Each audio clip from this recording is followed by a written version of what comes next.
In the small town of Willow Creek, nestled in the rolling hills of Virginia, life moved at a gentle pace. The streets were lined with old oak trees, and the local hospital stood as a beacon of care for the community. It was here that Emily Carter worked as a nurse, her days filled with the steady rhythm of helping others. Emily was in her late 40s, with short brown hair that she kept neatly pinned back under her scrub cap. Her eyes were a deep blue, often tired from long shifts, but they held a quiet strength that few noticed. Emily had moved to Willow Creek 5 years ago, seeking a peaceful life after years of service she rarely spoke about. She rented a modest house on the edge of town, with a small garden where she grew tomatoes and herbs. Her neighbors knew her as the kind nurse who always had a smile and a helping hand. But beneath that calm exterior, Emily carried the weight of memories from a different world, a world of duty, danger, and sacrifice. That morning, Emily arrived at the hospital just as the sun was rising. The air was crisp, carrying the scent of fresh coffee from the break room. She changed into her scrubs and headed to the emergency ward, where the night shift was wrapping up. Dr. Harlan, the head physician, was already there, barking orders at the staff. He was a tall man in his 60s, with a sharp tongue and a habit of looking down on those he deemed beneath him. "Morning, Emily," he said without looking up from his clipboard. "Make sure the beds are turned over quickly. We've got a busy day ahead." "Yes, doctor," Emily replied, her voice steady and calm. As she began her rounds, checking on patients and updating charts, she overheard two younger nurses whispering in the hallway. Sarah and Lisa, both in their 20s, were chatting by the supply closet. "Can you believe she thinks she can handle the tough cases?" Sarah said, giggling softly. "Emily's been here forever, but she's just a nurse. No real skills, you know. Probably couldn't handle anything more than changing bedpans." Lisa nodded, smirking. "Yeah, and did you see how she tried to suggest a treatment plan to Dr. Harlan yesterday? Like, who does she think she is? A doctor. Stick to your lane, lady." Emily paused just outside the door, her hand on a tray of medications. The words stung, but she had heard worse. In her past life she had faced bullets and bombs, yet these small insults cut deep because they dismissed her so easily. She took a deep breath, reminding herself why she was here: to heal, not to fight. She entered the room with a polite nod, ignoring their sudden silence. The day wore on with the usual chaos of a small-town hospital. An elderly farmer came in with a broken arm from a tractor accident. Emily stabilized him quickly, her hands moving with practiced efficiency. As she wrapped the splint, the man grumbled, "Thanks, nurse. You're good at this, but where's the real doctor?" Dr. Harlan swept in moments later, taking credit for the work. "Good job assisting Emily," he said dismissively. "I'll handle it from here."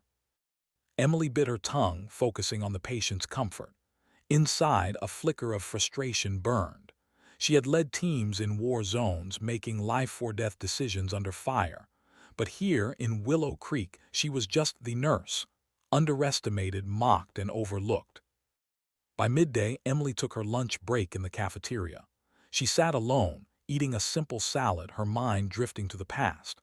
Flashbacks came unbidden: the dusty roads of Afghanistan, the roar of helicopters, the faces of soldiers she had saved, and those she couldn't. She had been Captain Emily Carter then, a Navy nurse attached to special operations units. Her role went beyond bandages. She coordinated evacuations, trained medics, and even stepped into combat when needed. Her bravery had earned her medals, but the scars, both physical and emotional, had led her to retire and seek anonymity. Back on the ward, the afternoon brought more challenges. A young mother arrived with her child who had a high fever. Emily assessed the boy swiftly, recognizing signs of dehydration. She started an IV and comforted the worried mom. But when Dr. Harlan reviewed the case, he scoffed. "Overreacting again, Emily? This could have waited. You're not qualified to make those calls." The words echoed in her ears as she continued her shift. Colleagues like Sarah and Lisa continued their subtle jabs, rolling their eyes when she offered advice. Even the hospital administrator, Mr. Jenkins, treated her with mild disdain during a staff meeting. "Nurses like you are the backbone, but remember your place," he said, praising the doctors instead. As the sun began to set, Emily's shift neared its end. She felt the familiar ache in her back from hours on her feet, but more than that, the emotional toll weighed heavy. Why did she stay? For the patients, she told herself. For the quiet satisfaction of making a difference without the glory.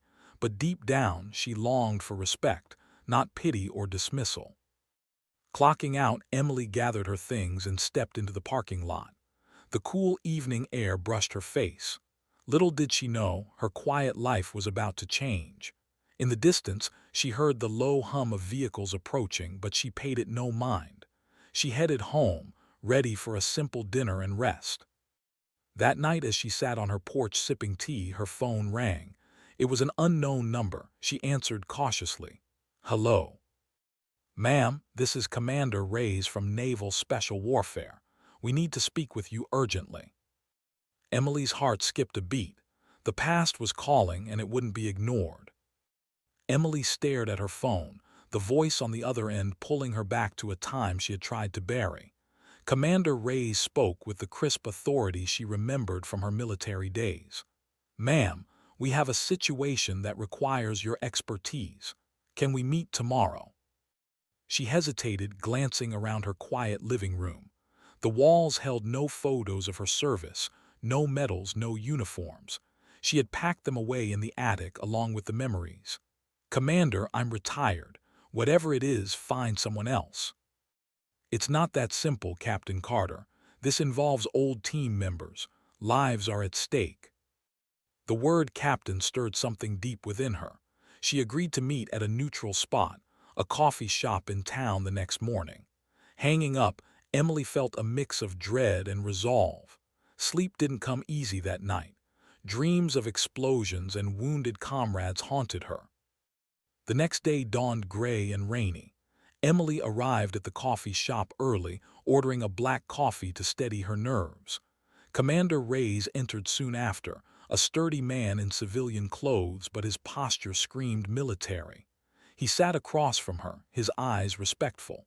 "Thank you for coming, ma'am." "Call me Emily," she said softly. "What's this about?" Reyes leaned in. "A former SEAL team is in trouble. One of our ops went south in the Middle East. We have injured personnel and the medical intel is classified. You were there during similar missions. Your experience could save them."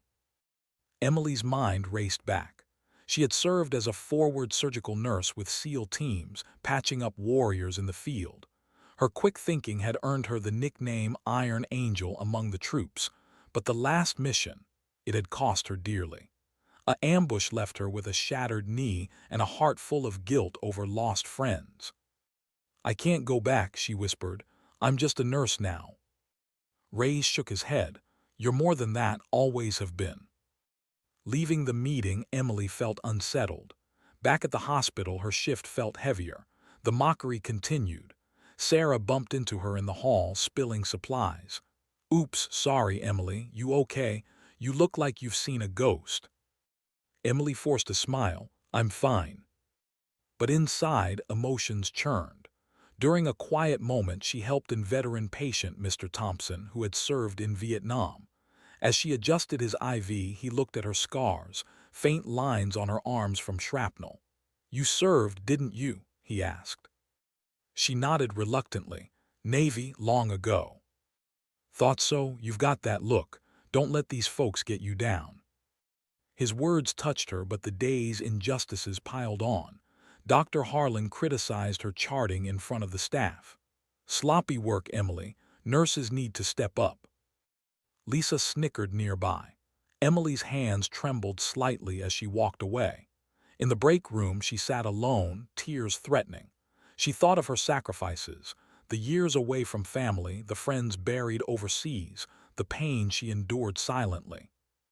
That evening at home, Emily pulled down the box from the attic. Inside were her medals, the Purple Heart, the Bronze Star, photos of her with SEAL teams. She traced the faces, remembering laughter amid the chaos. One photo showed her being promoted to captain, surrounded by grateful soldiers. The phone rang again. It was Ray's. "Ma'am, the team is en route. They'll arrive tomorrow. We need your consult on their injuries." Emily sighed. "Fine, but keep it discreet."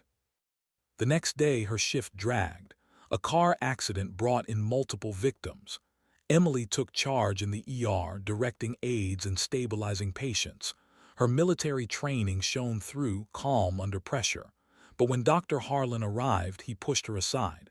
"I'll take it from here, nurse." A young intern watched, impressed by Emily. "You were amazing," he said later. But the praise was drowned by Sarah's whisper. "She's trying too hard, probably wants attention." Emily ended her shift exhausted, emotionally drained. As she walked to her car, she saw a black SUV pull up. 4 men stepped out, tall, fit, with the unmistakable bearing of Navy SEALs. They approached her respectfully. "Ma'am," the leader said, saluting subtly. "Captain Carter, we're here on orders." Emily's eyes widened. The hospital staff watched from the windows, confused. Her secret was unraveling. The parking lot seemed to freeze as the SEALs stood before Emily. The leader, Petty Officer Grant, extended his hand. "Ma'am, it's an honor. Commander Ray's sent us." Emily glanced around, spotting faces peering from the hospital doors. Dr. Harlan, Sarah, Lisa, all watching. She kept her voice low. "Not here, follow me home." They nodded, getting back into the SUV. Emily drove slowly, her mind racing. At her house, she invited them in. The men removed their hats, standing at ease but with respect. "What's the situation?" she asked, pouring coffee. Grant explained. A classified mission had left 2 SEALs critically injured. They needed off-the-books medical advice to avoid compromising security. "Your experience with field trauma is unmatched, ma'am." As they discussed details, Emily's expertise flowed naturally.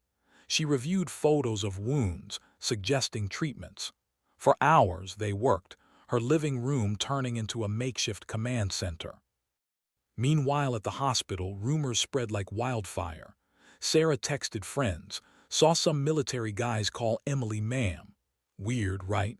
Probably a mistake. The next day the mockery intensified. Lisa cornered Emily in the supply room.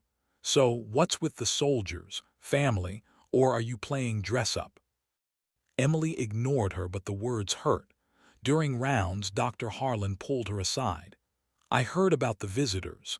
If you're involved in something, it better not affect your work. Nurses don't need distractions." Emily's jaw tightened. She thought of the SEALs now recovering in a safe house nearby. She visited them after shift, providing care. One injured man, young and bandaged, looked up. "Thank you, Captain. You saved my buddy's life back in 12. Memories flooded. That mission where she dragged a wounded SEAL to safety under fire. Her knee injury from that day still ached in the rain. But back in town, injustice brewed. Mr. Jenkins called her into his office. "Emily, we've had complaints. Staff say you're acting superior. Remember, you're just support here." "Just support," she echoed, voice steady but eyes flashing. He waved it off. "Don't get emotional." Emily left fuming, her strength tested. That night with the SEALs, she shared stories. They laughed over old ops, but tears came when remembering fallen comrades. "I gave everything," she said. "And for what? To be dismissed here." Grant nodded. "You've earned our respect, ma'am, always." The days blurred. Emily balanced her job and secret aid, but tensions rose. Sarah overheard a phone call and spread lies. Emily's faking a military past for sympathy. A confrontation came in the cafeteria. Dr. Harlan announced a promotion for himself. "Thanks to my team," he said, ignoring Emily's contributions. Lisa smirked at Emily. "See, real leaders get recognized." Emily's patience snapped inwardly, but she held firm, drawing on her emotional resilience. She focused on patience, like a scared child she comforted, or an elderly woman she helped through pain. One evening, as she left the hospital, protesters gathered outside. Anti-military folks from a nearby city picketing the base. They jeered at her, mistaking her for active duty due to rumors. Warmonger, one shouted. Emily walked tall, but inside the injustice burned. At home, the SEALs shared their plan. They needed her for one final consult before extraction. But trouble loomed. Word reached the wrong ears. Emily's past was about to be exposed. Emily's double life strained her limits. By day, she endured the hospital's barbs. By night, she tended to the SEALs. Her emotional fortitude shone as she pushed through fatigue, her sacrifices evident in every quiet act. One morning, Mr. Jenkins confronted her. "Emily, rumors are flying, military visitors. If you're hiding something, it reflects poorly on us." She met his gaze. "My past is my business." But Sarah and Lisa escalated. They tampered with her charts, making errors appear as hers. Dr. Harlan blamed her publicly. "Incompetence like this can't be tolerated." Emily defended herself calmly. "Those aren't my mistakes." The staff meeting turned ugly. Colleagues whispered, underestimating her resolve. But Emily stood strong, her voice firm. "I've served this hospital faithfully. Question that if you must." Afterward, she felt isolated. A patient, the veteran Mr. Thompson, noticed. "Hang in there, soldier. Truth wins out." That afternoon, the SEALs called. "Ma'am, we're ready for evac, but we need one last check." At the safe house, Emily examined the wounds. "You're healing well," she said. Grant smiled. "Because of you." As they prepared to leave, sirens wailed. Local police arrived, tipped off by anonymous calls, likely from hospital staff. "We have reports of unauthorized medical activity," an officer said. Emily stepped forward. "This is my home, they're friends." But chaos ensued. The SEALs protected her, but word spread back to town. By morning, the hospital buzzed. Dr. Harlan demanded her suspension. "She's a liability." Emily faced the board. "I've done nothing wrong." Jenkins sneered. "Nurses don't play hero." Her heart ached, but she recalled her journeys, the battles fought, lives saved. She wouldn't break. That night, Commander Reyes arrived with reinforcements. "Ma'am, we're handling this." The truth began to leak. News outlets picked up the story of a decorated veteran nurse aiding SEALs. The story exploded. Local news ran headlines. "Local nurse revealed as war hero." Reporters dug up Emily's records, her medals, her bravery. At the hospital, shock rippled. Sarah and Lisa stared at photos of Emily in uniform. Dr. Harlan read the article, face paling. Emily arrived to a changed atmosphere. Staff whispered apologies. Jenkins approached. "Emily, Captain, we had no idea." She nodded coolly. "Now you do." The SEALs, now recovered, stood with her at a town ceremony. Grant addressed the crowd. "This woman saved us twice. She's the bravest I know." The mayor awarded her a key to the city. Dr. Harlan extended a hand. "I was wrong. Forgive me." Emily shook it. "Earn respect by giving it." Sarah and Lisa apologized tearfully. "We underestimated you." Emily smiled. "Learn from it." In a powerful twist, Emily revealed she had documented the tampering, exposing their sabotage. They faced consequences while she was promoted to lead nurse trainer.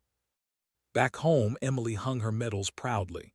She had found redemption, her strength honored. The town saw her truly as Ma'am the hero.